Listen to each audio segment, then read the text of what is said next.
श्री स्वामी समर्थ. जय शंकर. आपण स्वामी सेवेकरी आहोत आणि नेहमी आपण स्वामींचं नामस्मरण करत असतो.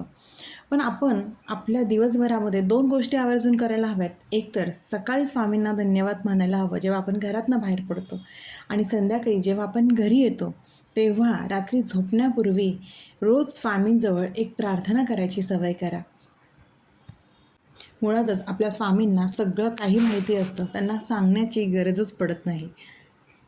गरज असते ती फक्त आपल्याला आपल्या संयमाची. रात्री झोपण्यापूर्वी स्वामींजवळ ही एक प्रार्थना आपण रोज करावी आणि ती प्रार्थना केल्यानंतरच आपण झोपावं. यामुळे आपल्याला नक्कीच एक प्रकारचं मानसिक बळ मिळेल आणि आपल्या ज्या काही इच्छा असतील त्या पूर्ण होण्यास नक्कीच मदत होईल. आपली स्वामी आपल्या इच्छा नक्कीच पूर्ण करतील आणि आपल्या मदतीलाही नक्कीच धावत येतील. ही प्रार्थना रोज रात्री झोपण्यापूर्वी स्वामींजवळ बोलायची आहे. ती म्हणजे, हे स्वामी राया, हे घर तुमचं आहे आणि मीही तुमचीच आहे. जे ठरवाल ते माझ्या भल्यासाठी. काहीही करा, पण माझे मन मात्र विचलित होऊन देऊ नका. आणि जी काही सेवा माझ्याकडून तुम्ही करून घेता त्यात कधीच खंड पडून देऊ नका. स्वामी, नकळत माझ्याकडून काही चुका होत असतील तर त्या चुकांना स्वामी राया आळा मात्र नक्की घाला. कोणाविषयी माझ्या मनामध्ये द्वेष, तिरस्कार येऊन देऊ नका. कोणाविषयी राग येऊन देऊ नका.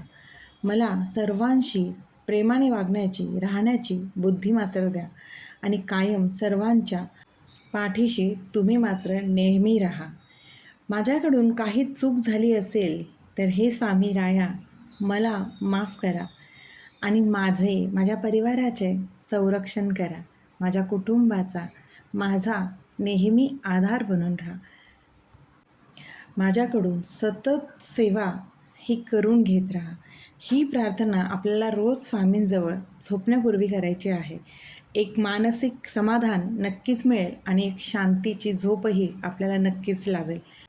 यासोबतच आपल्याला साहजिकच आपले कर्म आणि कष्ट प्रामाणिक ठेवायला हवेत, कारण आपले स्वामी हे आपले कर्म बघत असतात. श्रद्धा ठेवा, अंधश्रद्धा नाही. डोळसपणाने आपली श्रद्धा करा, आपली भक्ती करा. श्री स्वामी समर्थ. अशक्य ही शक्य करतील स्वामी, अशक्य ही शक्य करतील स्वामी.